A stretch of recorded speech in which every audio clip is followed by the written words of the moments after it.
Hi mga mi! So for today's video, tara samahan niyo ako, tuturuan ko kayo kung paano magsaing ng tulingan. Yes mga mi, hindi lang bigas ang sinasaing, pati ang tulingan, charis. At ito na nga, bumili na kami ng tulingan at ng tampalin mga mi. Tapos pag uwi ng bahay, hinugasan ko na yung mga yan.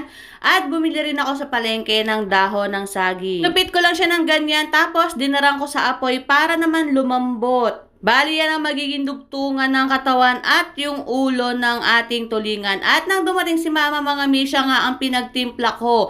Hinihiwaan niya na itong mga tulingan, tapos ipe-press lang yan mga mi para mag-flat. Kung nakakabili nga kayo ng sinaing na tulingan, hindi ba parang flat na flat nga yung isda na nabibili natin. So, ganyan yan mga mi. Ipe-press ng ganyan. Pero yung sakto lang yung puwersa. Kasi baka naman madurog.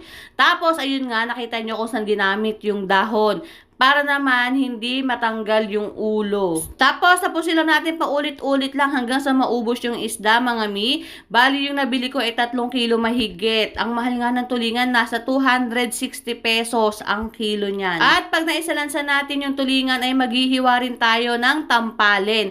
Tampalin ang tawag dito mga mi. Mura lang yan sa palengke. Ito yung purong taba ng baboy. Ayan, kaya mamantika yung yung mga sinaing na tulingan dahil sa taba ng baboy. Tapos, wala ngang mabilhan ng fresh na kamyas, kaya namang dry na kamyas na lang ito. Tapos, may konting fresh sila mama na napita sa puno at isinama na rin namin. Tapos, mga mi, aas na yung isda. Tapos, ayan, naglagay rin tayo ng asin. At pagkatapos niyan, ay naglagay kami ng 4 na baso ng tubig.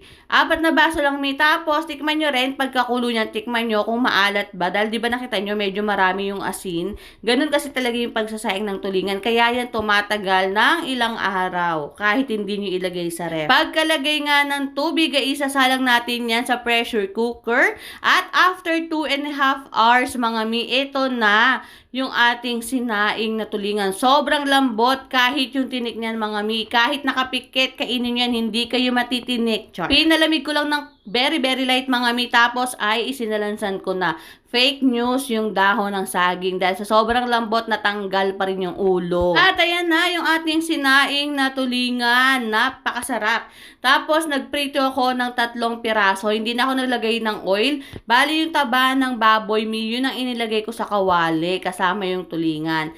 Tapos ayan na siya. Ang masarap na sausawan nito talaga is kamatis.